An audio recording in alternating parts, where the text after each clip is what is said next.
Hello, ladies, and welcome to episode 11 of Auntie Listen. Hello. Are you guys getting ready? Hello. Am I delayed? Can you hear me? I can hear you, yes. I can hear you. Okay. Well, hey, y'all. Just in case everybody else didn't hear me. Right? I was like, what? You're not going to say hi. I see how it is. Okay. So we're going to start with our quote. We're here for a reason. I believe a bit of the reason is to throw little torches out to lead people through the dark. And that is by Whoopi Goldberg. So what did you think of that quote? I think that's a beautiful and very accurate quote. I do believe we are here one for another. I believe I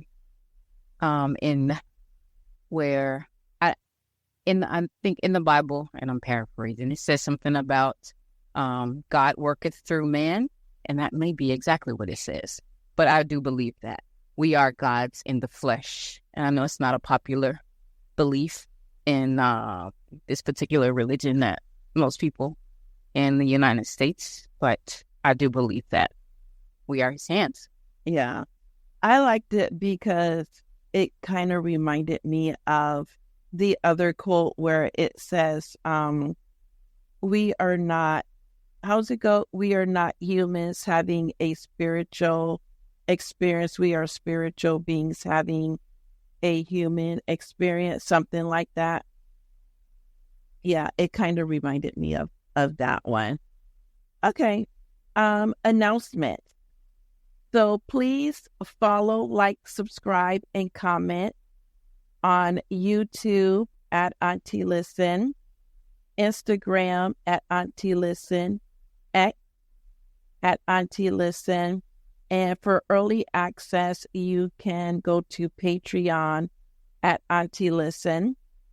And to support the podcast, we have affiliate links with Amazon, Bed Bath & Beyond, Target, Walgreens, and Walmart. And all of the links will be in the description. We have our celebrations. So March 1st was Employee Appreciation Day. March 2nd was Read Across America Day. March 2nd, 1836, Texas Independence Day from Mexico. March 6th, 1957, Ghana Independence Day from Great Britain. March 8th, 1909, International Women's Day. March 10th, 1918, Daylight Savings begins. March 10th, Ramadan is an Islamic holy month. March 15th, 1983, World Consumer Rights Day. March 17th, 1737, St. Patrick's Day. March 19th, 1973, National Agriculture Day. March 19th, Persian New Year. March 20th, International Day of Happiness. March 20th, Spring Begins.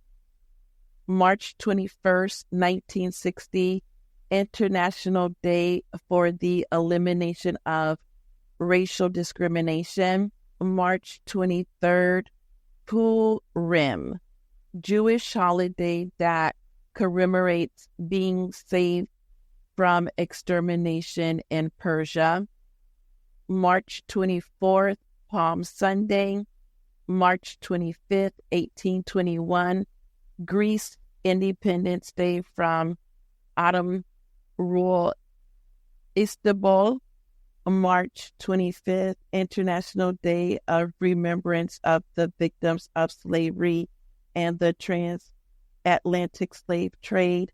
March 25th, 1994, International Day of Solidarity with detained and missing staff members. March 26th, 1962, World Theater Day. March 28th, Holy Thursday, March 29th, Good Friday, March 29th, 2017, Vietnam War Veterans Day, March 31st, Easter. Oh, we had a lot of celebrations for the month. Yeah. Yeah, it was. Yeah. Just choose a day and celebrate. A good day to be alive is today and tomorrow and the next tomorrow. Yes. And so our topic is going to be why people are leaving organized religion. I have been thinking a lot about, well, not really a lot about the topic, but videos have been popping up on my YouTube about people leaving various religions. I mean, I know why I left organized religion, but it was interesting to hear why other people left organized religion. And so I wanted to, because you know me, I'm a research girl, so I found some different articles that will be posted also in the description. So one of the articles I found was published by the American Psychological Association. And I'm just going to read a little bit of it. I'm not going to read the whole thing. But it was just saying that the thing that stood out to me the most in this, where it was saying that they did this study.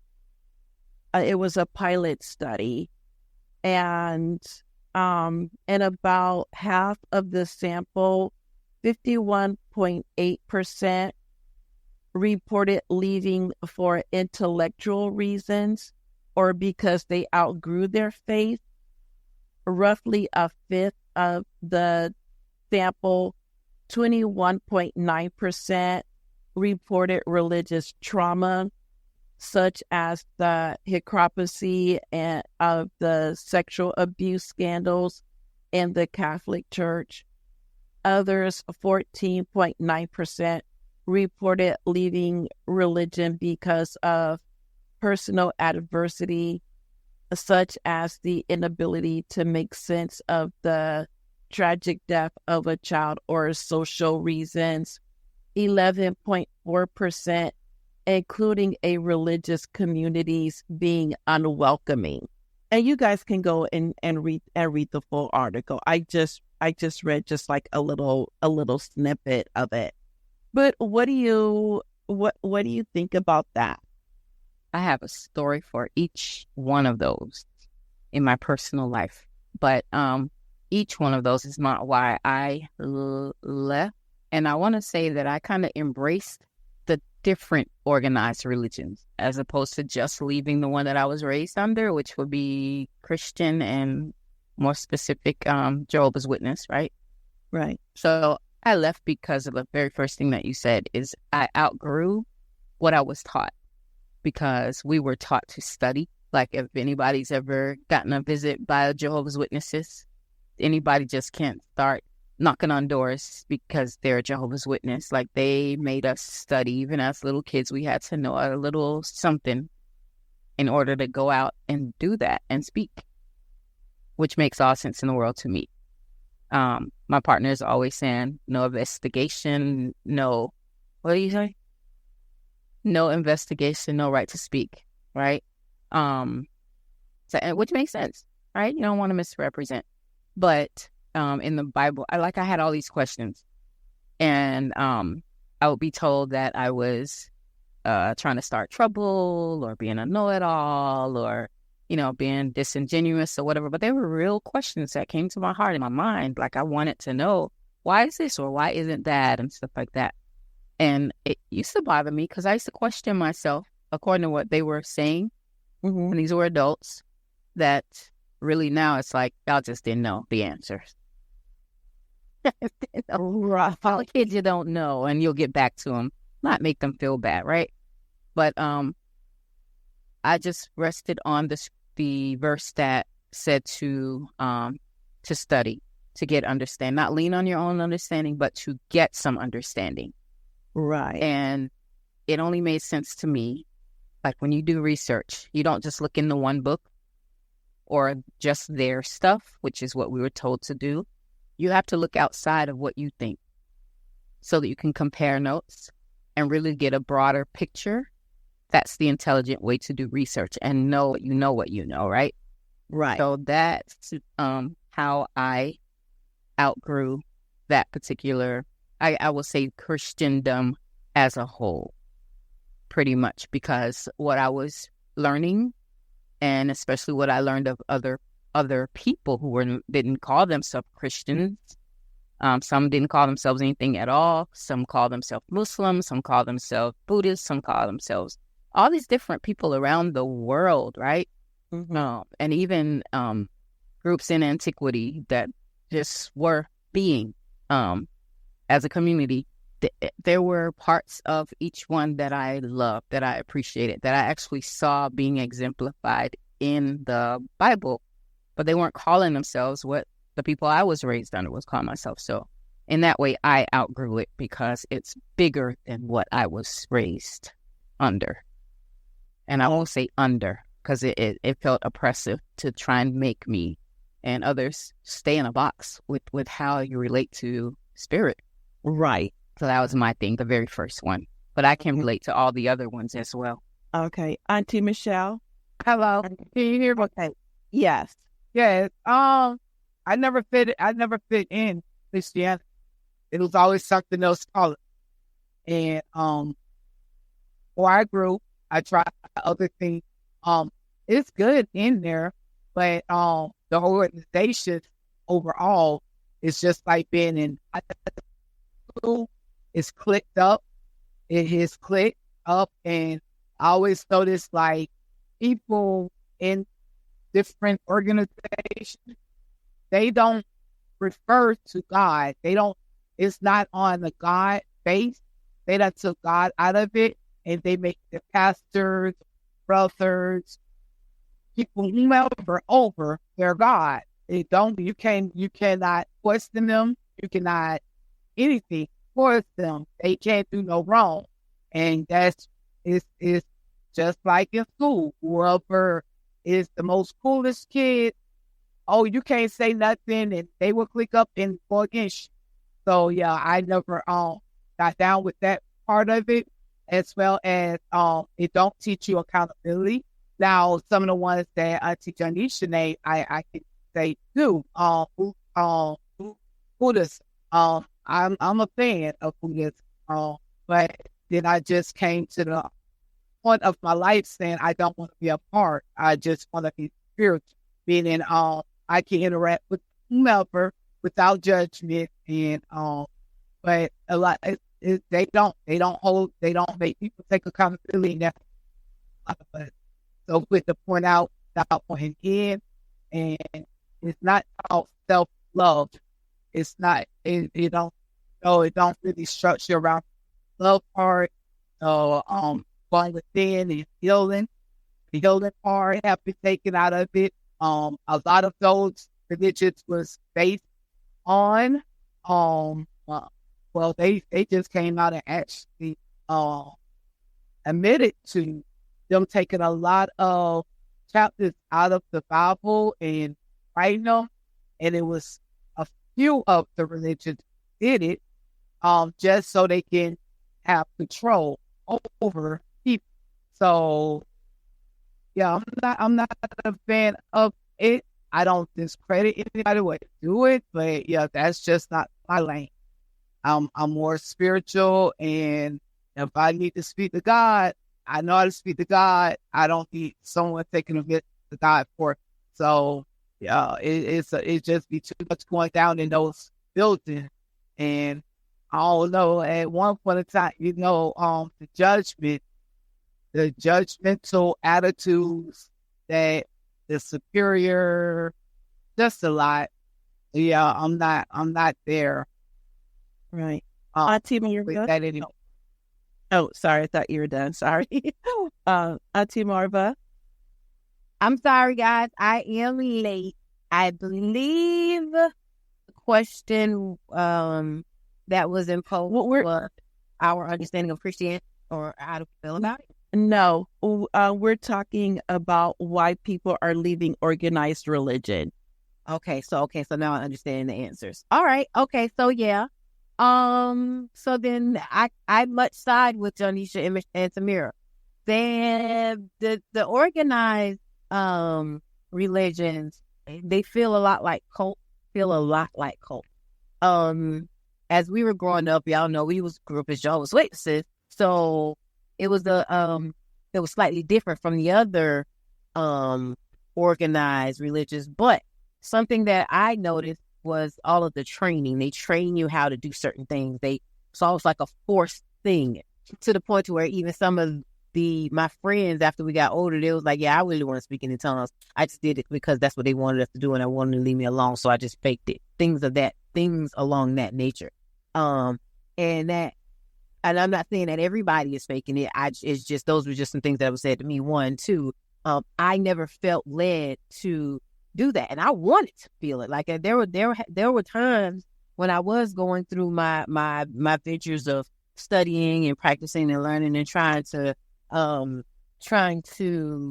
learn and experience these things myself. I wanted to feel like what they were feeling never happened, and I couldn't understand why. I was like, am I really a demon? Is that what's happening? Am I not one of the chosen one? I ain't going to heaven. But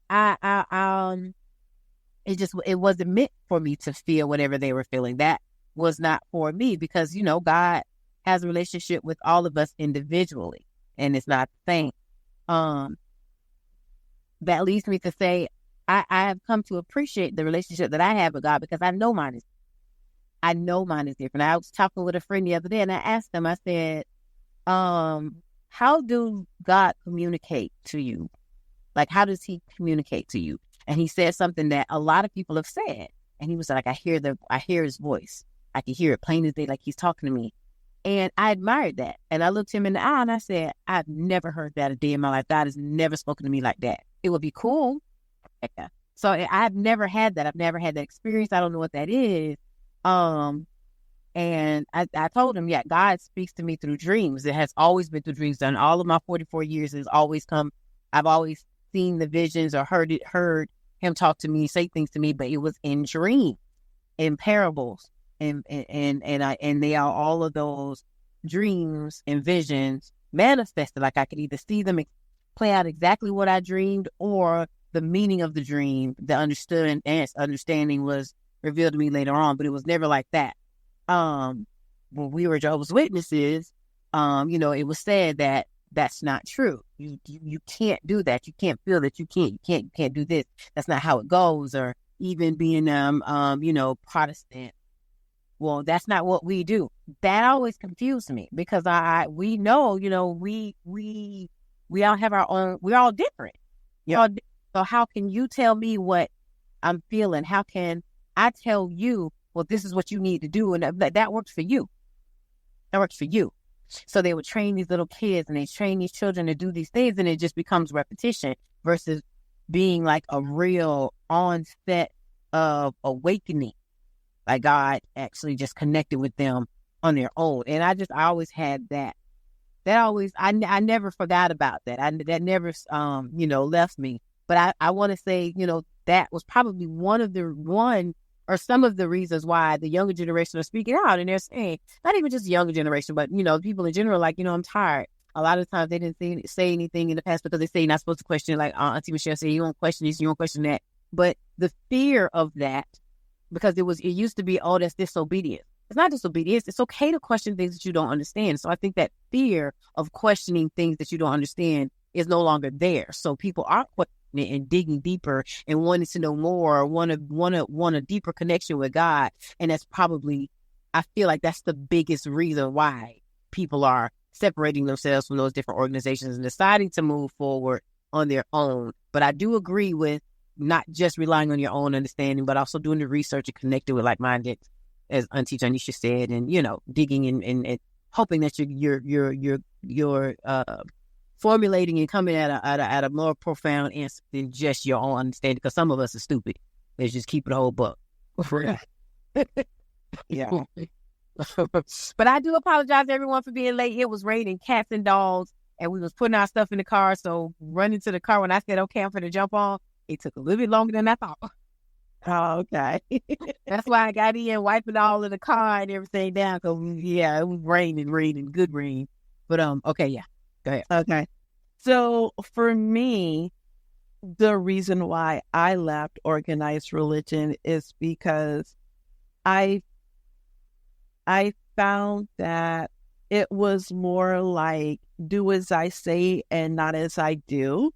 And so, and then I have issues with, they're like, well, we're supposed to be Christ-like, but they teach us to be Christ-like, but they are accepting. So like, if you're gay, they don't like it. You're supposed to love thy neighbor as thyself, but I don't remember anywhere saying in the Bible, except if your neighbor is chocolate or mocha almond, or if your neighbor likes potatoes, and it's just I have an issue with that.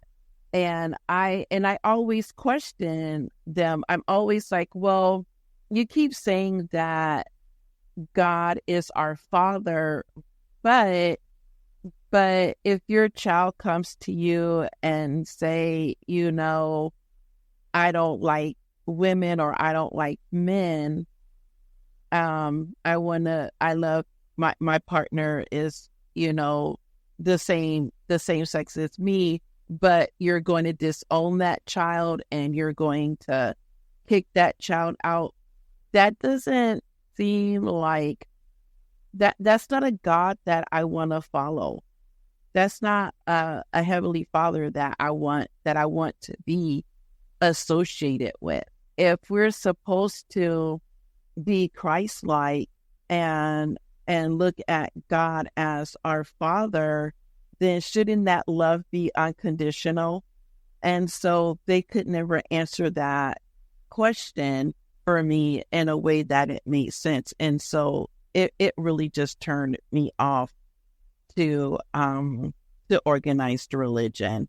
I was just like, okay, I don't get it. But I'm like, I'm pretty sure if I went to my dad and I said, hey, Dad, I'm gay, or, well, okay, like, for instance, my dad was a Pentecostal minister. We'll take that. We'll use that. I grew up Baptist. I didn't like the Baptist church. Growing up Baptist as a little kid was like the most scariest thing. And it was very traumatizing with them shouting and speaking in tongues, and the music was way too loud, and it was just way too much overwhelming, and it just really raised my anxiety to unparalleled levels. But my dad accepted the fact that when I became Presbyterian, he accepted it. When I became Mormon, he accepted it because he loved me unconditionally.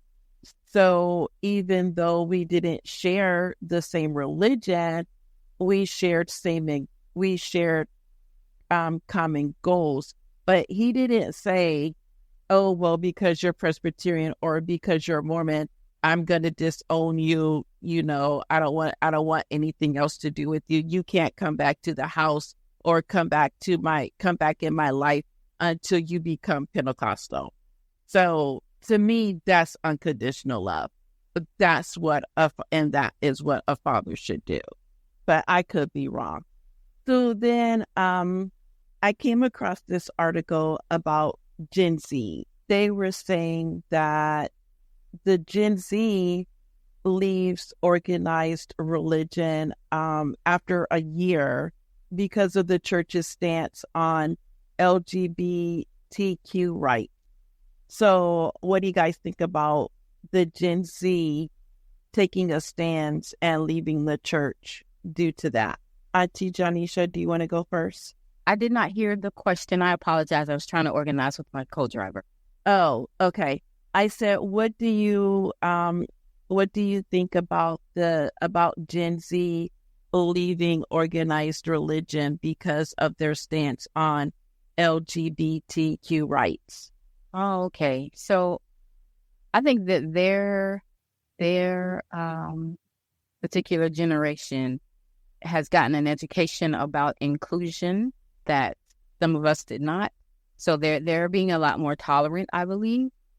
However, they are also, in my opinion, and from just looking at the news and looking at their behavior towards us, I think they're also angry with us.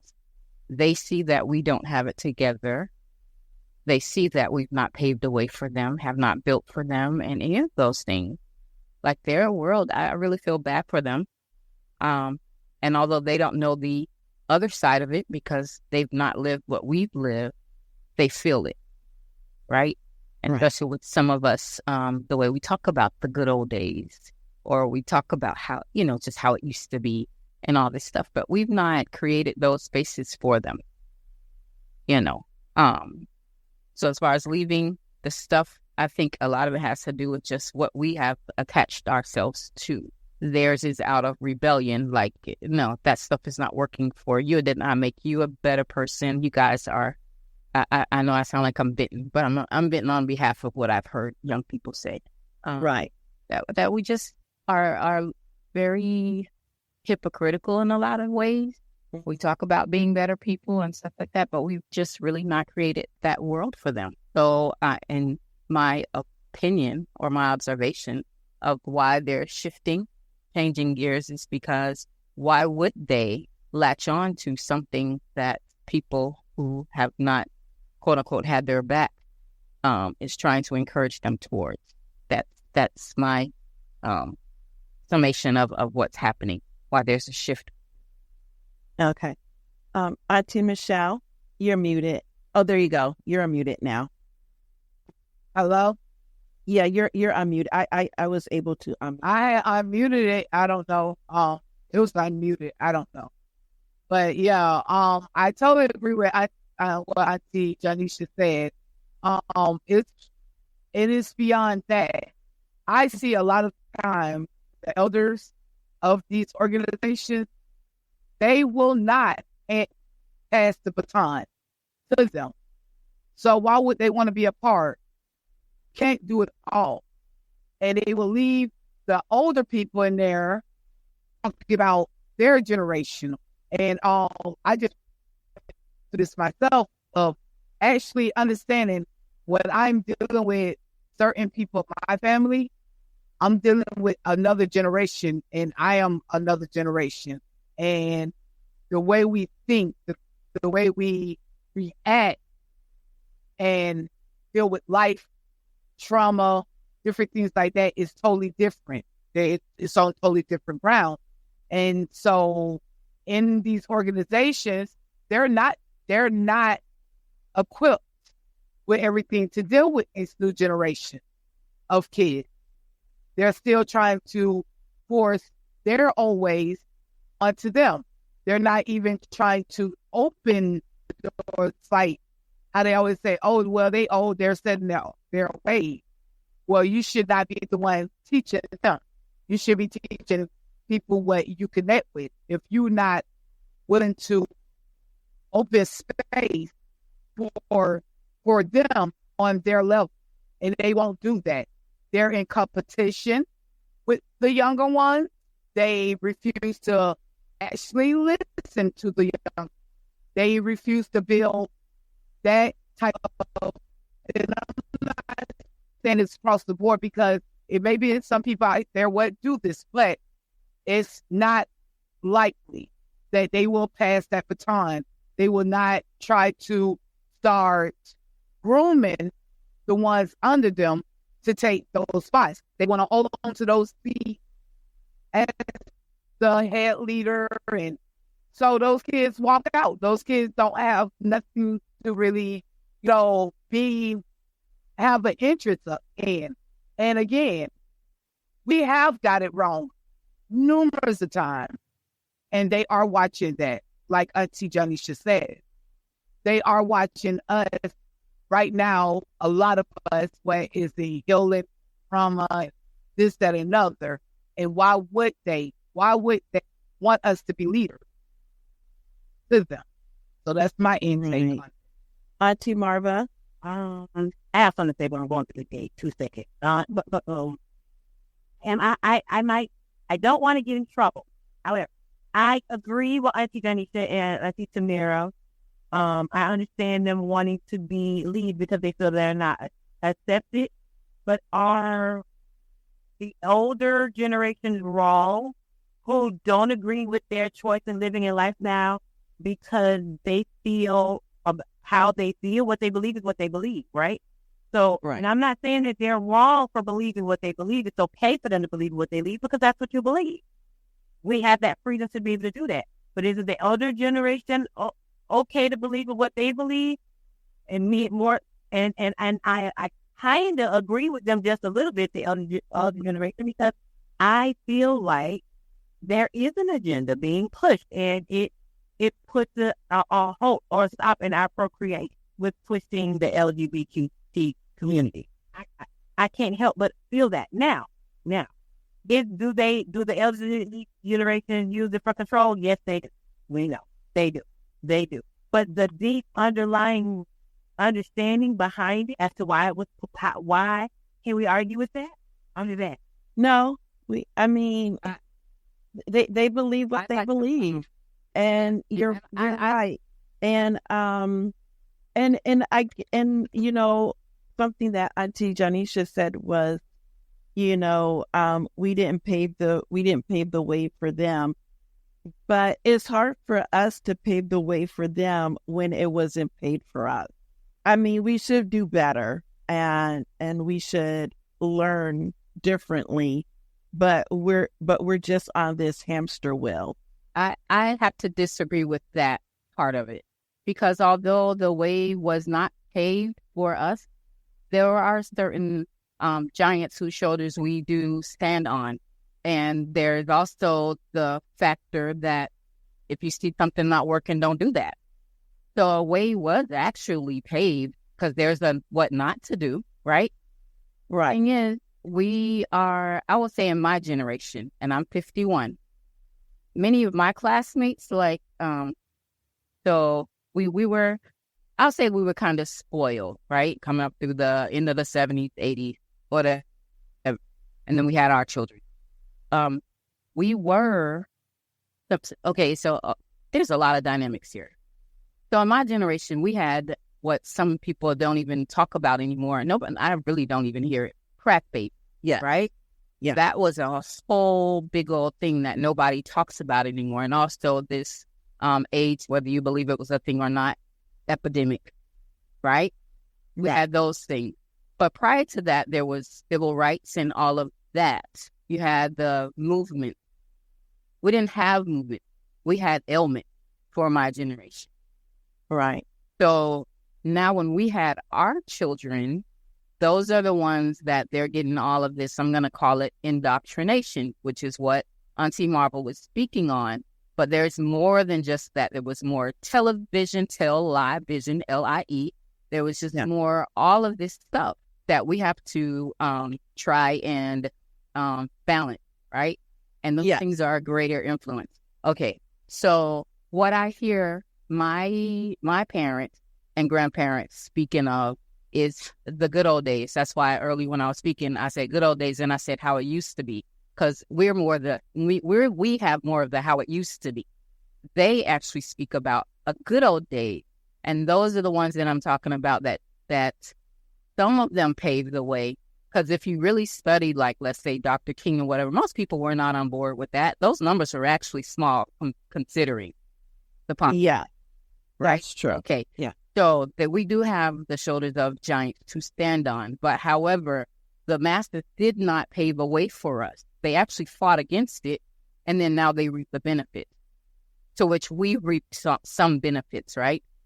Right. But the thing is, now going back to my particular generation, I hear a lot of my peers, I don't too much anymore because when I speak to them, they know not to say certain things to me. And I know not to even get into conversations with new people that I encounter because it's just sickening how you hear people say, well, those aren't my children. They're all our daughters. Right. That's where we drop the ball. And let's go back again. Why all of this, it's just it's big. My parents and grandparents, when they say how the good old days, and they laugh and talk about how the neighbor down the street watched out for them, how this one, that one, and the third watched out for them. And it was like 10 sisters and brothers. They all watched out for each other. Right. And then all the cousins. That's something that we didn't kind of have, right? But they didn't make sure that they were watching out for the next generation. They applaud the people over them that did that, but then shirked the responsibility when it came around. Right. Right? And then it comes to my generation. We've heard those things, and we actually love those stories, but we won't take that example. Many of my generation won't take that example, and we go so far as to say those aren't my children, shirking the whole responsibility. So that's why I say that our young people, what are they supposed to be doing right now? Messing up, because that's the guidance, because nobody did it by themselves back in the day. But we expect, we point out parents not doing their job, and I'm going to agree with you. But at the same time, the parents of yesterday, of old, never did the job by their doggone self. Right. They had a village. Their children.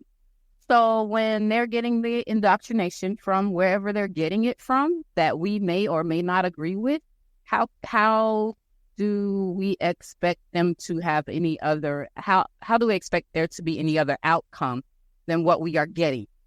And we want to point fingers continuously, constantly at young people, Generation XYZ, that they're this, that, and the third. No, not fair.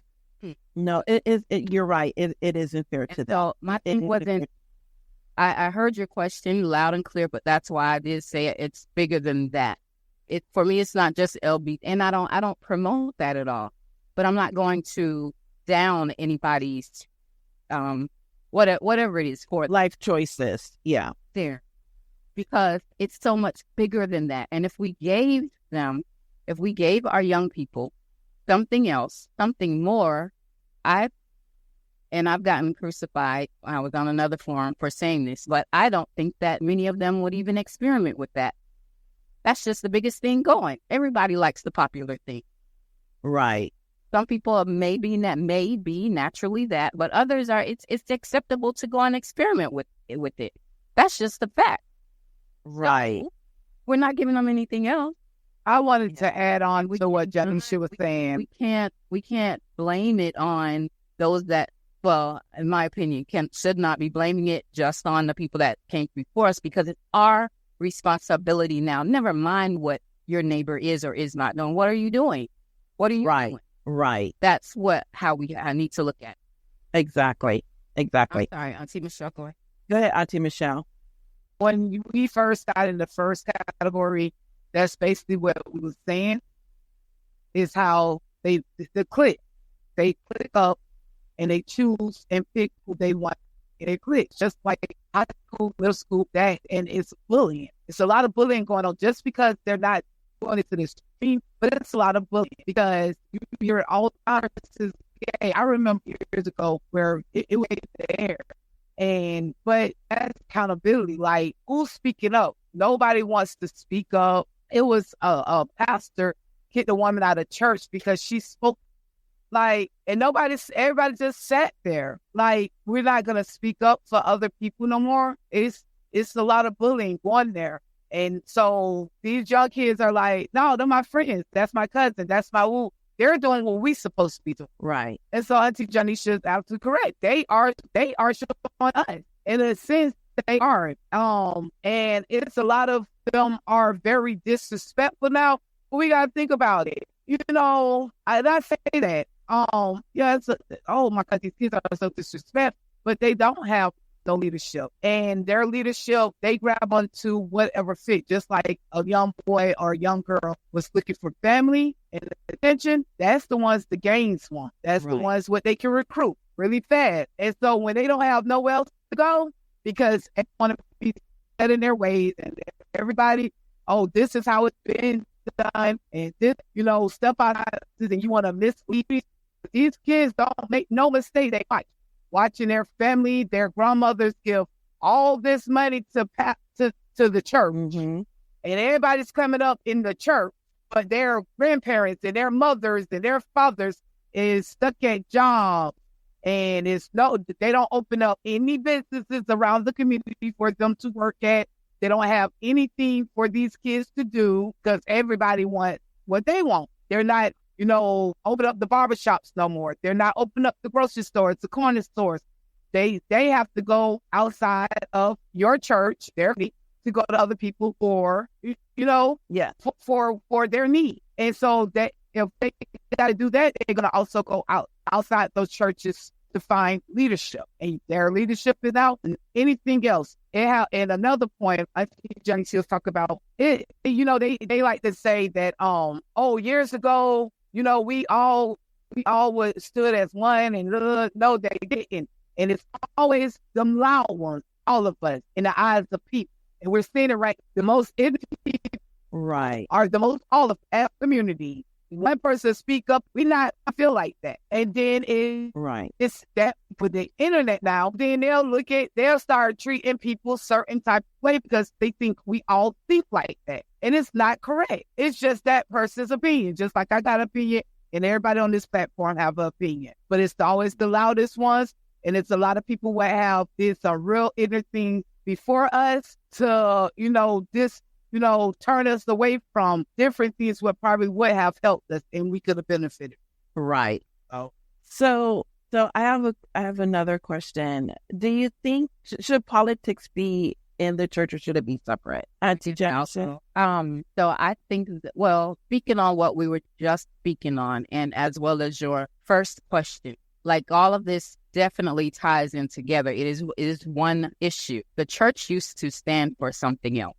Back in the day, like a lot of those spoke in the civil rights movement. And even back during slavery, before civil rights was even a thing, a real thing out loud, it was whispered about in church. Like on Sundays, you do your research. For those who don't know, this is where they had their secret meetings at, in church. This is where they got their little arms together, in church.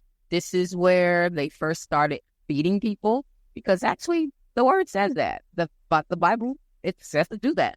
Clothing, all these things, humanitarian, benevolent things come from that space, and that's what some of them used to actually do. Now, fast forward it, and we're being told not to do this, you don't do that, whatever. But that is the agreement that the nonprofit churches has with the government, that they are not allowed to be political. Now, we have a lot of them that still are, but they're just allowed to do that. But they can be shut down at any moment if they are collecting funds, because that's a part of the agreement. You're going to be a nonprofit. It's in there. They're not supposed to be doing that. There are certain people that they're not supposed to have come and speak, and all of that. Some of you know what 501c means, right? What I'll say a nonprofit is. It's an agreement that you will teach what we want you to teach and not teach what we want you to not teach. And they did all of that purposely because of what the church used to do. It used to be that place where you could go, and it was causing the community to be, and I'll say the community as one,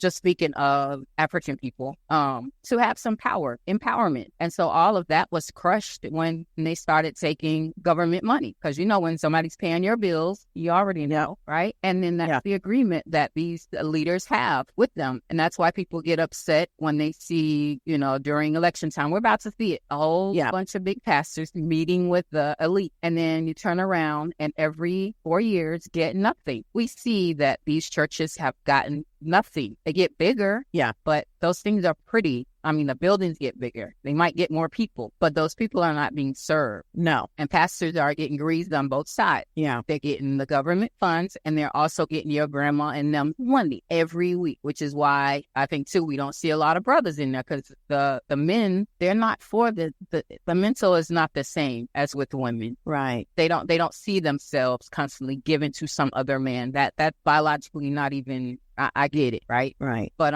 if you have been sitting in a church or any space for years and you're giving in, but you can never get anything out, there's something wrong with that. And it's mental illness that would cause any of us to continue down that road. So that even goes back to your first question, why people are leaving, because some of this stuff really just, as the other auntie said, it doesn't make any sense. At some point, we got to start thinking like, whoa, even if what we try does not work, it's worth a try because what we've been doing has not been working. And then there are, again, some things that have worked. Yeah, let's keep those. But some of this stuff, a lot of it needs to be revamped. Right. So I have a question for you because you said that it's mental illness. Is it that it's mental illness or is it that it's embedded? I would say any mental illness is embedded unless we have a different thought process on that. It's in you. Okay. It needs to be worked out. Okay. Because and go ahead. Because some people do things out of tradition or out of learned behavior. Yes, I was about to say that. So the way that we were quote unquote broken as a people because we were not slaves. We were made into that, right? Right. So that thing we were made into that, and then we had generations of children to follow the first ones that it happened to. So after it was no more, it's still in us because any other thing, like let's say you were abused, you go get therapy for that.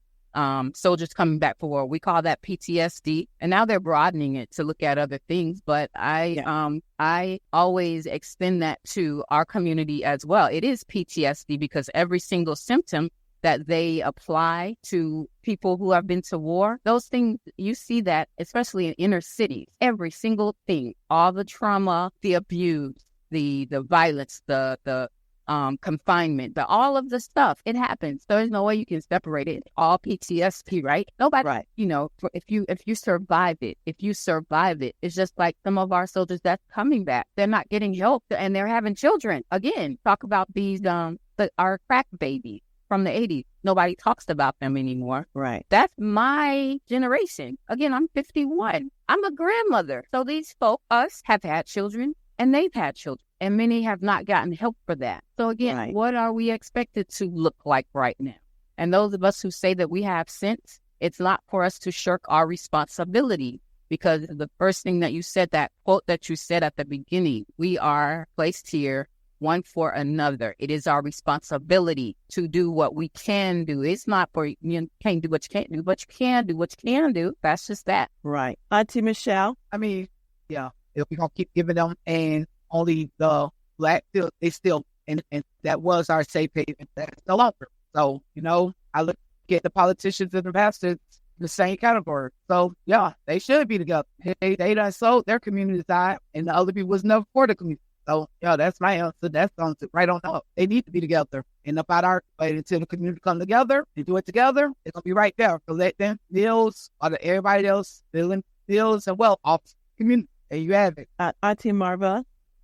I was still doing some moving around, so correct me if I'm wrong. Say that again. You broke up. Did we? Oh, there you are. Okay, I thought we lost you. So, the question was: should politics be in church or in religion? It used to be. It used to be, and it wasn't a bad thing. I think a lot of people's perspective and morals have changed when it comes to politics. There's a lot of greed, and politics is very orchestrated. Yeah. So I would say no. But then again, religion ain't all it is cracked up to be. So maybe they one and the same. Maybe they need to do religion and politics need to go about their business and do what they do, and we need to stay out of it because that's not our business. Stay in our lane.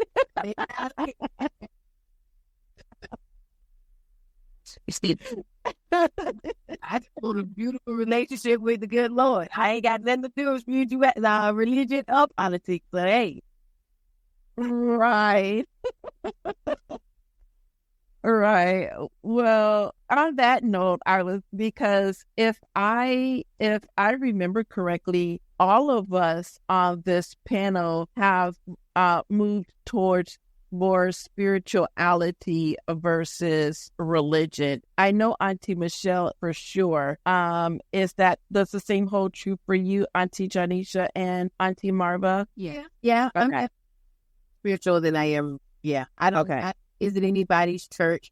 I will listen to certain sermons, because they'll resonate with my spirit. Just because they'll, I used to be heavily involved with the church and the church system, back in the day. And to be honest, that was really just because of the music. I am a music head and I love music, and gospel chords are absolutely phenomenal. So that was my first gravitation towards the church, but then started researching and didn't really connect with my spirit per se. So I still listen to a lot of sermons, and I still listen to a lot of, the words that are being given, because there's something to be received from that. Auntie Tamira already said it, there's good in it, but all of it ain't good. So I'll still listen to it from here to there, but I'm more spiritual. I prefer a direct relationship with God versus feeling to have to go to someone to get it. Right. Yeah. And that's Yeah. for me, I love the things that I've gotten from all different kinds that I've thus far exposed myself to. Like, there's something to be said for every well, except one, and I'm not going to name it out, but well, actually a couple. I've just gotten I see a benefit of certain things that a lot of different groups practice. I'll just say that. Right. Yeah. Okay. Yeah. Yeah. And so when I was looking into spirituality, this I didn't know. There are 12 different types of spirituality.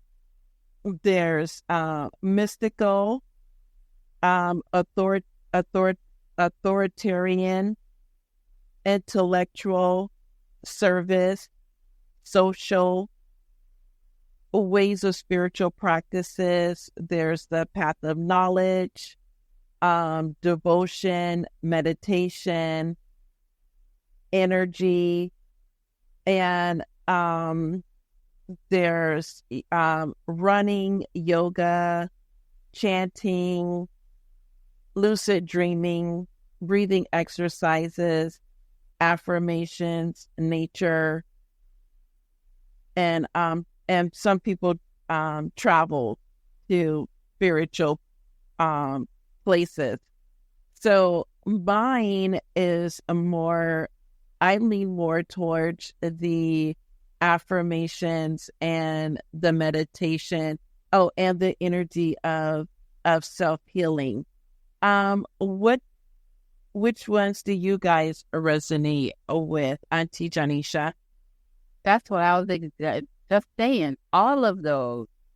You do all of You those? said yes, because I acknowledge how, okay, like, let's say for an example, in Christianity, and I've learned that it's broadened since I've grown. But when we were growing up, it was all about prayer, prayer, prayer. And I've come to understand that the prayer part is asking. But there was hardly any focus on the now sit your butt down and receive. Because that asking, although it says to ask with fervor and all of that, there's the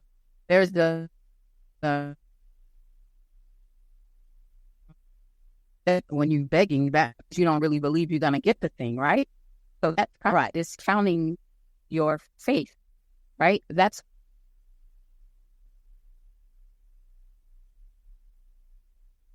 it. And okay, and seeing, communing in that way, allowing. I wholeheartedly believe in that part. I'm a nature person. I am, as a matter of fact, these are two together with the metaphysical, which some will say it's a witch or whatever you want to call it, because I understand that everything was placed here for us to use and used it for good or for bad. Right. You want to use those terms, good and bad, right? So everything is how you use it. I think we got into this on another one of the broadcasts, talking about somebody calling somebody a prophet and somebody calling the same person a tarot card reader or something like that. Those are just titles. Right. Many of them are doing the same thing. Right? Yeah. And just because your people call it this and that doesn't make either one of you right. It's just what you call it. Yeah, it's just your perspective. Many of the things. So my particular where I fall as far as the metaphysics part, I would say that I am a green witch because I like nature. I utilize things in nature that is of the creator, right? Mm-hmm. You're right. And there's, to me, nothing wrong with that because everything was placed here for use it. Now, how am I going to use it? Am I really exhibiting evil, or am I going to use it for my good? And I'm not talking about casting spells. I'm just talking about like some will wear copper, even when we wear diamonds, crystals, or any of those things. Using herbs, drinking herbal tea, all those things, very simple things that someone would tell you if you call it something else, like whatever, you know what I mean? So I just don't allow anyone to place me in a box. And it started when I was younger, that my mind just wouldn't allow it. And again, I fought against it. I really felt like I was blaspheming. They almost had me. They almost had me. But that's all I'm going to say on that. That Capricorn nature came in. It was like, yeah, and praise be, because that, I am my father's child. I am my mother's child. Yeah. And by mother and father, I mean spirit. I'm not talking flesh. Right. Yeah, right. I knew what you meant. I know you did. I just want the listeners to understand it's more than just that thing that we've been taught to believe. Spirit has no gender, but we'll leave that for a whole nother conversation. Right. Auntie Michelle.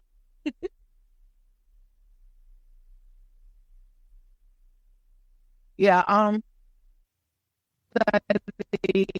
a lot of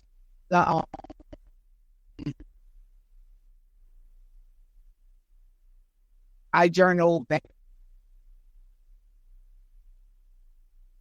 and so yeah, words, and yeah, I believe in like the different anything can be used for good or bad. Just like we're just speaking about, churches was built for supposed to be good, and we see a lot of things. What I have heard about a lot of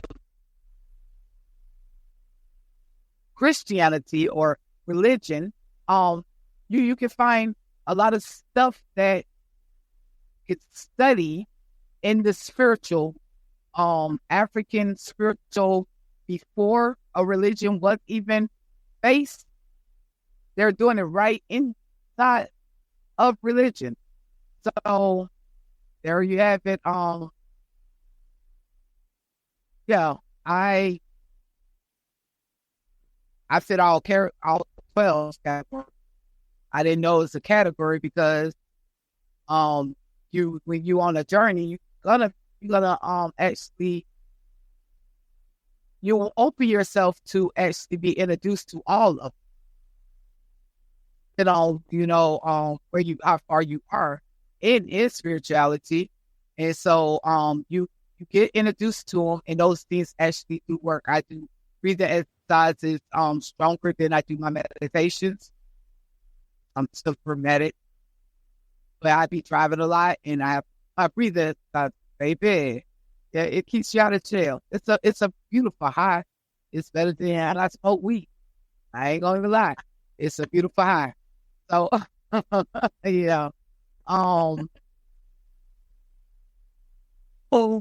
it's I would say, yeah, I fitted all 12, and I went beyond what happened, where we was to where we at now. So yeah, and through my studies of different tribes and different areas of people who identify with me, they fall in those 12 categories, even with they have put the religious aspect in there, but they still study those things as well. So, and I know a lot of groups I'm in, a lot of people are still in Christianity or religion.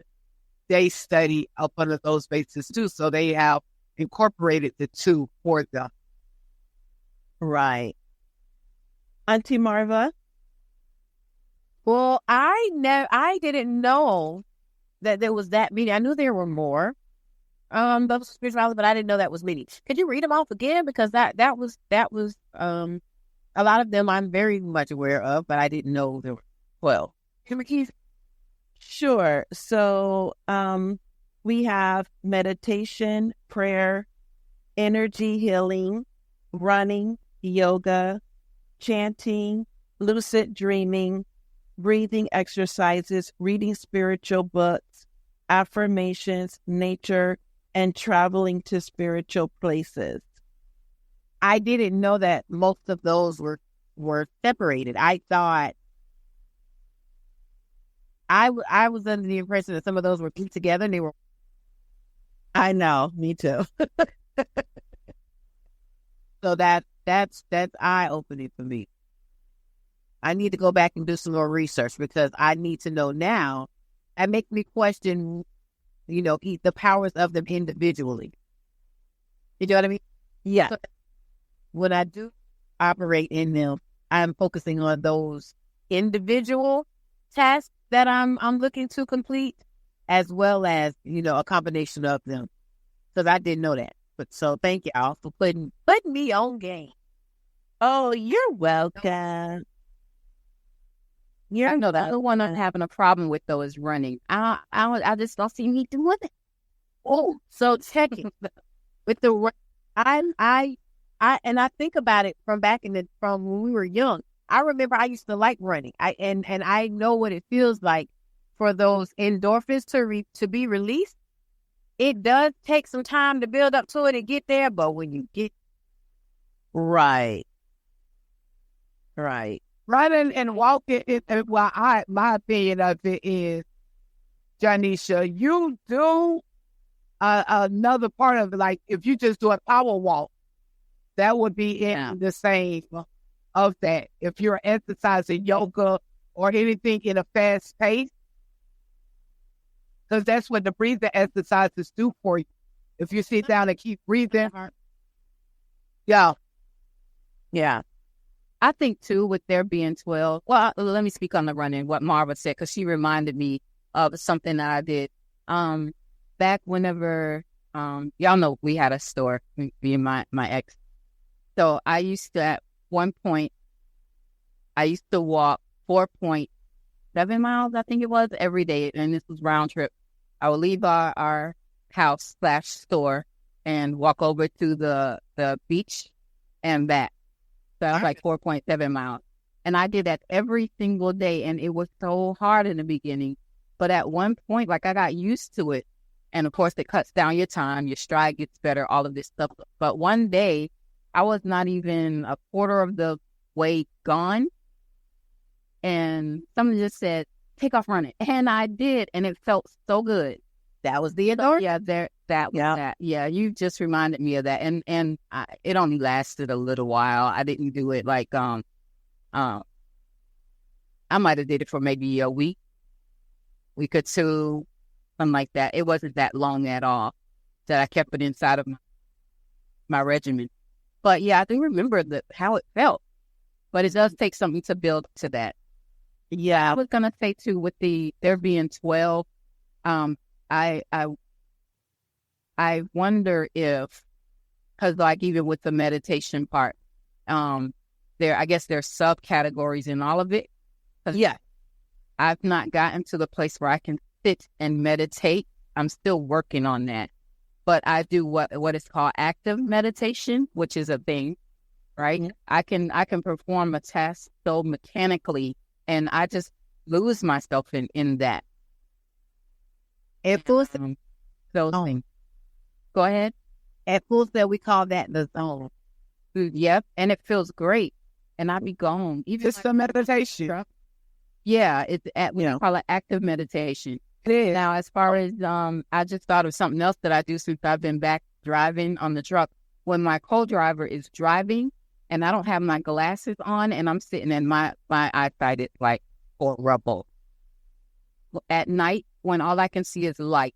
And I know that these are vehicles, and I know they're moving, and then we're passing lights on the side, and then there's stars that move depending on which direction we're headed. All of those lights, because the truck is moving, some of them are stationary, some of them are also moving, it puts me in a trance because all I can see is like light, and darkness. It is. I want to say something, Johnny. Things I want to say to you to add on. Now, they used to tell us there's a stage of meditation, and you're supposed to get stuck in that. You never cut it out. Friends often see what I need to see without I ask. I will see what I need to see. Daydreaming. Right. And another way on this truck, meditation, look up sleep on meditations, depending on what you're going through. You can pick whatever it is that you're trying to do and just keep listening to it. When you are your best meditation is in sleep. When you are in sound mind. Yeah. So you can do the sleep meditations. I know Auntie listens to a lot of waterfalls. A lot of people do waterfalls, nature, bird listening. And I want to say something to Auntie Marva. If you look up the chakras, it teaches you different chakras of those 12 titles for the we have more than what is it, 6 chakras this way. I think it was like the 40-something 7. It's more than 7. Yeah, but we only really highlight the 7 that aligns is more than that. And each one of those aligns your chakras. Each one of those tabs, it helps align you to your highest. If you want to dig a little more into it, Mark, look up chakras, and each one of those tabs attack themselves. I didn't know that there are more than 6 chakras. That I knew. And it makes sense. It's that each one of those, the 12, would align with the chakra because that falls to that ministry. So yeah, that makes sense to me. Yeah. So reading a book too. I just want to throw this in there. Jay Shetty is the author, and he has an awesome podcast as well. But his book, Think Like a Monk, and he's actually talking about how monks actually, or the monks that he studied under and with, actually instructed him on meditation. How we are just told to sit there and, you go into this thing. And he was explaining that a lot of people, they fight the thoughts, but you invite the thought. All of those things, and most of it's going to be uncomfortable, but you invite that in. Invite it, and you're going to go through them, and then they're not going to come and be as intense the more you allow, because it's about allowing. Yeah, right. Something gave me clarity on that. So I want to get rid of. I'm working it out. It is really good because you go. Everything on your mind is gonna come up first. I mean, I don't know, like everything on your thoughts to a day. What is it? For so many thoughts a day. I forgot the number they thinker. So meditation, what it does is you want to get those out. So I always try to strive for 10 to 20 minutes a day. The more you do it, you just I still get my thought. I still get the running thought was running through. Yeah. Because you already was thinking. You was thinking before you woke up. So I always try to do my meditations first thing in the morning and when I'm going to sleep at night. And sometimes in the middle of the day, it's been on what is going on with me. So yeah, you're going to get your thoughts and you want to pay attention because the thoughts is what you're trying to actually attach yourself to. Like, why am I getting these thoughts? Or you're trying to get an answer to something, or you just need, that inner peace. Yeah. with yourself. So we have to, it's very important that we actually just give ourselves time through the day, because we give ourselves so much to the world. It's just an inner peace. Just, incorporate those thoughts with you, because you're going to see something, and we be moving so fast, we don't actually catch our thoughts. Right. So we're going to move into Journey of Self-Love, and we are on index card number 11. And this one is I Am Positive. And for our next assignment in our loving connection, building a lasting relationship together, we are going to, again, sit in a chair or anywhere we feel comfortable, facing each other, holding hands, looking into each other's eyes. And you're going to name 5 things you appreciate about your partner. Before I move on, again, we can't participate. Do we have it? I can't. I knew she was gonna have something to say. Anyway, I have a question for the 3 of you, because if I remember correctly, the 3 of you went together to see the new color purple. Am I correct in that, or did I get that wrong? Yeah. Okay. So here is my question. I mean, I have my own thoughts about this, but I want your thoughts. Do you think Taraji P. Henson is why the color purple movie flopped? Because of all the bad stuff that she was saying. No, it flopped because Balls didn't realize that the Broadway show was a musical, and didn't read that they were bringing the musical to the big screen. Well, and I was one of those that is so welcome. I think that she's one of the reasons why it actually got the people it got, because she is a doll. She is a favorite. They knew who to use. I mean, everybody expected Fantasia to sing more. We didn't get that. So, you would go for that. And different thing. And The Color Purple itself is a beloved story in our history. I've come to not appreciate it as much. I actually like the newer one better with some of the elements that they put in there. But because it is what it is, I think that it was automatically going to get some people. And I think she brought some people to it that modernized situation. But what Auntie Marva just said, the fact that it left out so many things that we love about it, and then added in a whole lot more singing that we were not looking for. Mm-hmm. That's what happened. Yes. And that's why I didn't want to go see it. When you guys told me that it was more of the Broadway and not that I would have seen it anyway, because I like the original, and I'm not really big on remake, but they should know that Broadway does not translate well to the big screen. I mean, look at Cats, look at Into the Woods, look at Phantom, look at Les Mis.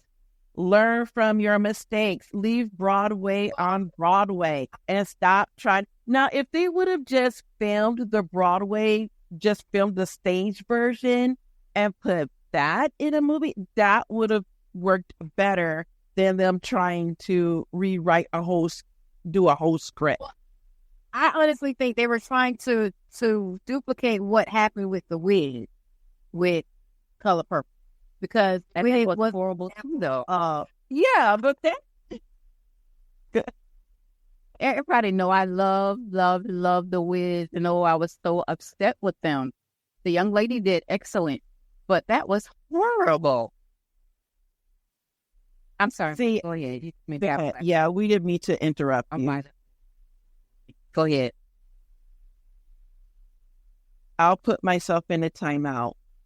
Me too. Go ahead, Auntie Marva. Mama's Rose. Don't away. Right, the Broadway version. what they were trying to accomplish with y'all talking about Diana Ross? Yeah, about that newer one that they did. I thought you were talking about that newer one that I was so excited about. No, talking about Arthur Michael original. I trying to accomplish what happened with The Wiz from Broadway to the big screen. I think that's what they were trying to do with The Color Purple. It quite make it. People did want to hear Fantasia sing more. They wanted to hear that. A lot of people have never read the book. They were unaware that the lesbian was so prevalent.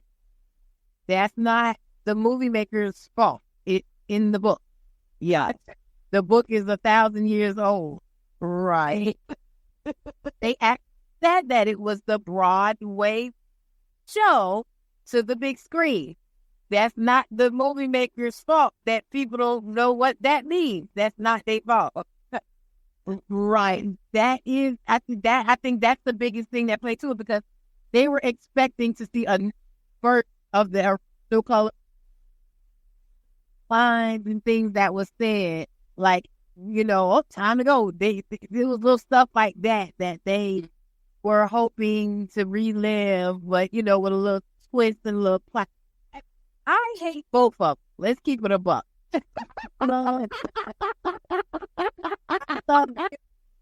I love musicals, but I never liked the first one because of how, it was a true woman's, truthful story, and it was so emotional to me that I don't watch the first one. Whoa. And the second one was just like, I had to relive it a second with singing. No, but they did. I think they did. With the first one, I hated how, even though it was supposed to be what it was, and then there's no watering down the issue of incest, right, and just how the men related to each other. I loved how they gave some redemption in this one with the men, and actually showed the girl's mom as well, like what kind of relationship they might have had. There were certain things that they brought to this one that actually humanized Black people in my mind, because especially now that was brought with Black people, but especially with what's the son's name, Harpo, the man. And they actually made me think about the fact that, they actually showed him to be some sort of man in the first one. Because we all laughed about the brother, but actually for him to bring Sophia there, then this is the first one, and to build a juke joint, he had skills and he did this, that, and the third. He defied his father. Yeah. He defied his grandfather. But all of that was missed in the first one. I've never heard anybody speak on it. But the second one caused me to realize he did those things in the first, because he definitely was shown to do those things in the second. I loved him as a grown man in the second one, how they showed it. So for me, I didn't like it better than the first one, but I loved the different elements that they brought forward. I also like the fact that they did not allow those children to mistreat Celie the way she was mistreated in the first, because if we're being honest, they weren't close in age. So no, they weren't. Would do that. I can see how children would do that, but they didn't mistreat her. They didn't showcase them being disrespectful to her in the second movie than the way they did in the first. Right. So when I heard this broke my heart.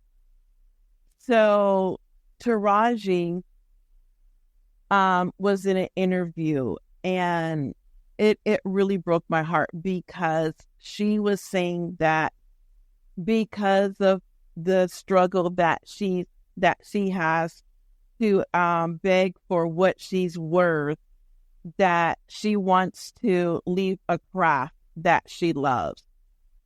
And that just broke my heart, because she is one of the best actresses of our generation. And she's right. She shouldn't have to beg for what she's worth. Everything she was saying that she hasn't gotten a raise since Proud Mary. Now we know how long ago that came out, and you know, and I can't remember which award she got for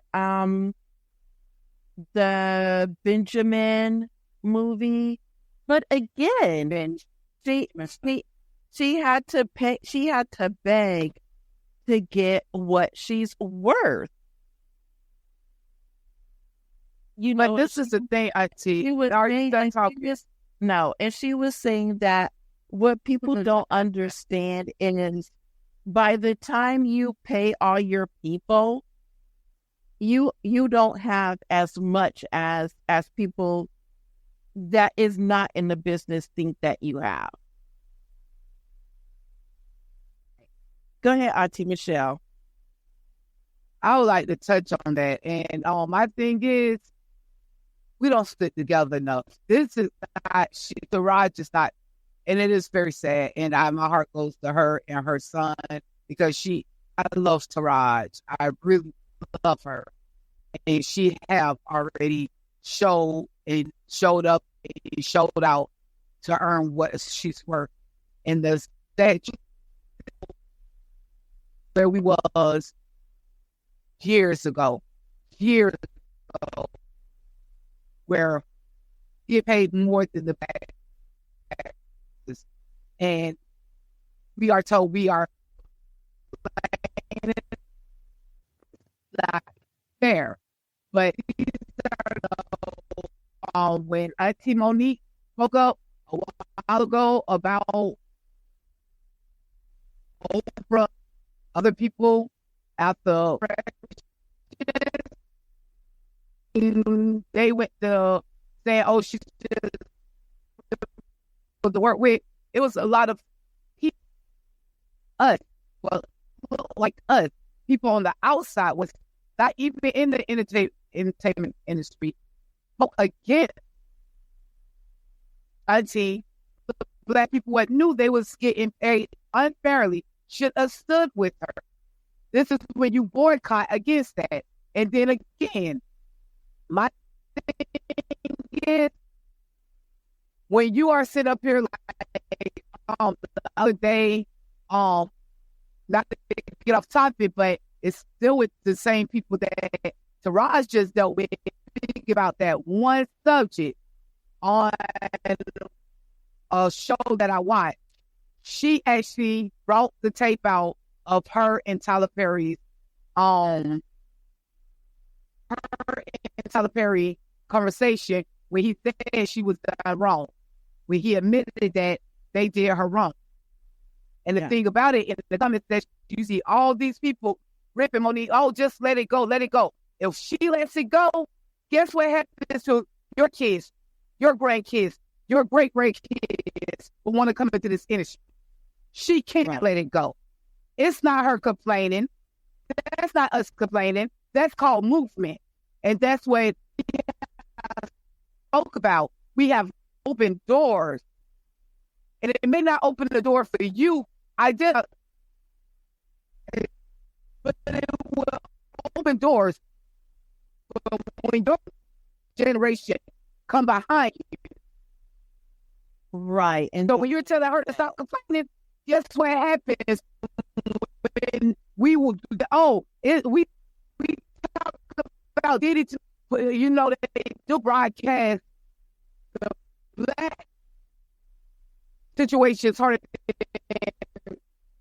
But the thing about it is, but that's our fight. That is our fight. So if you have the misery and young people, and this, we do need to speak up into he's locked up or whatever, because he, the auntie what type, right? The pastor what type, Right. He's no special than them. And that's what we need to get away from, of always upholding somebody. If Miss Oprah is wrong and she's doing wrong, call her out. Tyler, whoever. Yep. If you're wrong, you're wrong. This is where we start telling them, no, you're going to hold accountability because you identify with just like me. So what are you saying to the next generation coming behind? Just like Right. I say. So what am I saying to Fantasia and the rest of the people younger than me? Right. And so speaking of her, not Taraji, the other person that you mentioned, see, a lot of people have been calling her out. Something said, he was saying how, she didn't want him on her show because she didn't like his music. 50. And she just kept going on and on about his music. What was that? Ludacris. She did that to Ludacris. Yeah, she did it to him, but she did it to somebody. Yeah, 50 Cent too. And she also did it to Ice Cube. She have to. Yeah. Well, she have a. Yeah, she has a huge history of that. And so recently, Janet Jackson came out because she was upset about how she exploited Michael on her show, because she had assured Michael that the interview was going to be this way, but then in reality she flipped the switch, and she's been doing that to a lot of people. So yeah, we just keep your distance from our podcasts. We just stay in here. Yeah, you stay in your lane, we'll stay in our lane. And so I she also went over to another day and support those people too. So I'll have bacon. Yeah, because what's his name again? The set one. What's it again? 50 Cent. Yeah. Yeah. So he went over to Africa where I think it was him that went over to Africa when she built the school, and he performed. Was that him? I didn't know. I don't know about that. I don't recall that. No. Oh, okay. I think it was him, but I'm not 100% sure. So don't quote me on that, because my memory is not as good as it used to be. But anyway, I just wanted to hear your take on that, because I did not see the movie. I have no desire to see it, but I just wanted to get your opinion on that. So, a fun question.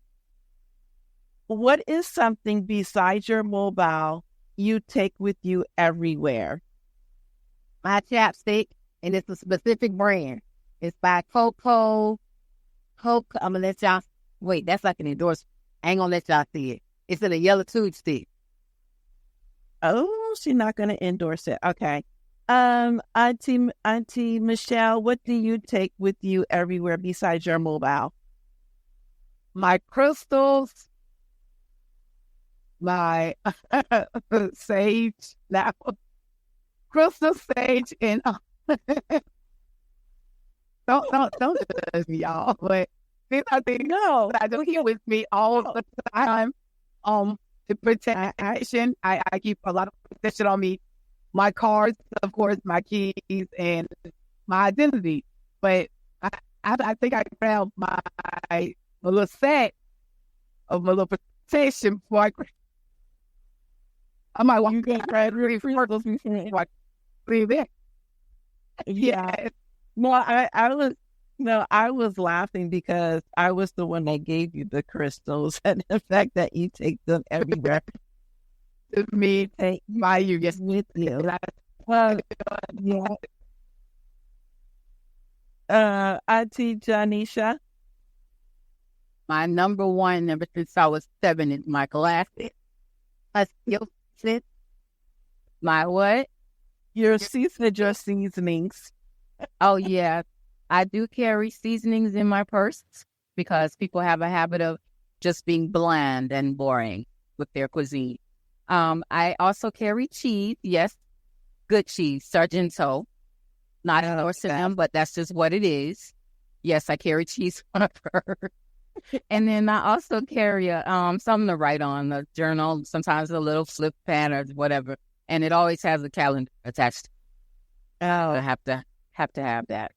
Oddly enough, though, I sometimes forget to have a pen, so I'm the right width. But I will have my book with me because I like writing. Oh, see, I always have a book. It's either a vampire book. It's either, although I'm sad because my favorite author, my favorite vampire series right now, the Black Dagger Brotherhood, that is an endorsement. Everybody should read it, by J.R. Ward. It's coming to an end, so I'm sad. But I'm looking for a new vampire artist, but I'm very particular about my vampire books, so I have to vet them. What was your first? Wait, because I always said my chapstick. I didn't know we was doing like a couple of things. I only did one. Oh, okay. What else besides your chapstick? Michelle and Janisha, Tamira and Janisha probably already know this, but I love to smell good. So I always got one or two Bath and Body Works body sprays with me. Right now I'm carrying Cozy Evening and Sweater Weather because they smell amazing. I always got Tic Tac and, like I said, my chapstick because my mouth is always white. I don't know what the problem is. As much as water I drink, yeah. And then I always have, because I like to wear lashes, I always got a pair of tweezers and lash. See, y'all be carrying way too much. Me, I just have my mobile, my keys, and my book. And a lot of times I will I'll put them down and I'll pick up my book. I can't tell you how many times I have to go back into the store because I left my keys and my mobile sitting on the counter. But I got my book. I try to make it a habit. I got my book. Something of that. I got my book. So, next question. What was your first car? Well, oh Lord, you really want us to play? Mm-hmm. What, Auntie Marva? the car that was supposed to be mine, but it really wasn't mine. It sat in the backyard, and me and Michelle would steal it every now and then. Put the car in neutral and push it out to the road, and then we'll steal it and then push it back. Yeah. But the first car that I ever got that I would drive, I purchased it myself, and it was a Isuzu Rodeo. Yeah. Oh, cool. That was your first one, Auntie Michelle. I still want to play, but actually my first vehicle, my grandpa bought me a pickup when I was about like 12. No, I was younger than that. I had to be younger than that. Yeah, you was like 10, like 10, like 9 or 10. Yeah. My first vehicle I purchased, Lord, I can't even think. I had a 30 cars before I was 30. And, oh, wow. I think I remember what I got. My first, I think it was a station wagon. I want to say I had a station wagon when I was pregnant with Tatiana. Right? And y'all remember that station wagon? I think. Stop saying names. I have to edit it out. But I was pregnant. But yeah. Okay. It was a station wagon. That's what it was a station wagon. Oh, okay. Auntie Janisha. Mine was a station wagon. I want to say my grandparents, but I ain't finna put that on my granddaddy because I know he wouldn't have did that to me. My grandmother purchased a station wagon, one of the little short ones with the brown paneling on the side. Yeah. And she said she got me that particular car because I had a baby when I was a senior. And I was totally pissed because she had bought our cousin a what did she buy her? Ford Escort. It was cute. That was when they were hot back in the day. Oh, okay. And then when I came home with my baby, and true enough, I get it, whatever. But it's the principle of the thing. Right. My cousin this, and then you get me this. Bro, your cousin. He bought, and I drove that car until I got sick of it and said, you know what, never mind. And I came and I parked it in their driveway, and I ain't have no car to replace it with. I didn't bump it. I'll do without because I just did not think that was fair. But I have the station wagon, and the one I got for myself though was and I hated this car, but we have so many stories. It was the teal color. Yeah, a Mazda 323 little hatchback. That car went through it. That was my first car and I actually paid the car off. I bought it off a lot and my little brand new credit. And It was I not paid it off. It was the 325. Put some respect. They want to call it a 325 in the burger. But that car was, But that thing fit by. Yeah, it was the 13. Hey, Mama, that thing fit. was the 13. That thing fit by 12 people. yeah, we checked that out on a few occasions. Yeah. So mine was a Chevy Monza. It was lime green. That was my very first car. It was $800. All right. Yeah. So the last one for me. What was your first job?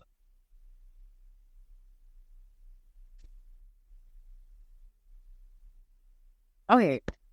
My first job was at Chuck E. Cheese, and it might have been all of a good month that I worked there because they put me behind the counter where the kids come and redeem their tickets. Yeah. And I liked my job because I always liked being around children and watching them be happy since we were so traumatized. It was just cool. But this kid brought this little handful of tickets one day, and he wanted the big thing on the top. Yeah. And I can't get you the thing on the top.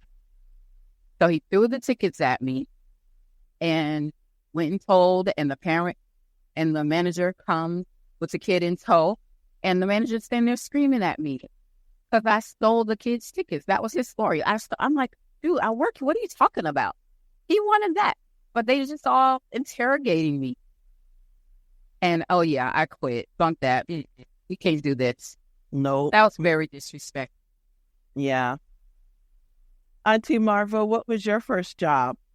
My very first job was a part-time job in the summer when we would have to go to school during the summer, and they paid us to take classes at Indian River State College. Does that count? Or is it or do y'all mean like a job? Hey, you got paid. That worked. It get paid. I did that. And then I used to tutor. Like after school. I used to get paid to tutor after school. But on an actual physical job, my first job was I worked in the mall in Boynton Beach. I worked at Walgreens. It was Walgreens. I worked at Walgreens first. Oh, cool. Auntie Michelle?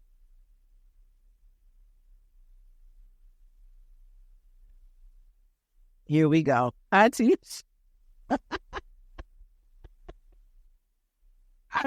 Okay. And then I went in the healthcare field. Wait, nope, you missed out. All we heard was and then. So you got to start over. Oh, I was a stripper. Aquarius. See, you never know where the wind's gonna blow. Then I worked in the healthcare field. Right? Oh yeah. Okay. She So wasn't a good, but she was one. that is so funny, Barbara. Done. I am done. Oh, I am so yeah. I don't think none of us was good at our jobs because the first thing, FYI, I'll put you on the Chuck E. Cheese. How about that? I was great. How about that? I was real good at walking. Well, bad when I left. And with two, I didn't choke that kid out. Right? But she parent, so I did. Gucci made a child cry. But Auntie Janisha made the baby cry, so no, you wasn't good. actually, when Mama, that we want to be like unofficial first job, Mama used to have me working in the field. Right. Yeah. Child labor laws were broken. Yeah. Well, look in our community. Actually, we was In our IT. labor laws are always There you go. We didn't get. We was farmers, carpenters, well, when you are landscapers. when you are from a minority family, from a minority culture, there are no child labor laws. But a lot of people were bougie. They didn't still work in the fields. Our grandparents actually were migrant workers, and they worked up and down the coast. Before I started culinary school, and to have me in tow, and I would be out there with them. Right. So my first job was the summer, and I worked in a library. That was so much fun. I was in heaven. I never wanted to leave. I was like, can I just live here? Oh, wow. So does anyone have anything for any open topics? Those are my open topics. I forgot to say we were going into open topics, but those are open topics. Anybody got Yes, anything I for do have an open topic. That young lady, can we start? Can we? I'm all for Black culture, but can we talk that young lady will have them grown behind women, even though she locked up and she gonna get to the other young lady. You're breaking it up. So I'm catching every other word. What are you saying? I started here where we're at. I'm all for Black culture, but some things we just gotta change up. Hero, Lord Watson, wrong women. Oh yeah. Oh My my God. on a whole level of I was thinking about, going into that and doing it because I don't mind. But when he was talking about a woman coming there with her administration on it, so a lot of these people don't know how to bathe. They buy on the bathe ever since days, and they don't know what a rag is, and that's for the old. So, can we be cautious of what we put on the internet or what we are Exposing our even if you're not going to put on the internet what you are exposing your children to. Come on, we have to be the ones that actually put in place what we're going to tolerate and what we're not going to tolerate.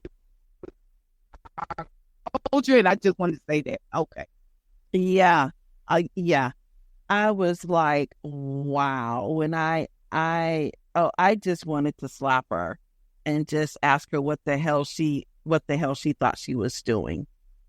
I mean, now, so I don't know what her sentencing was or if she's been sentenced yet, but when she gets out, she's going to have to go on the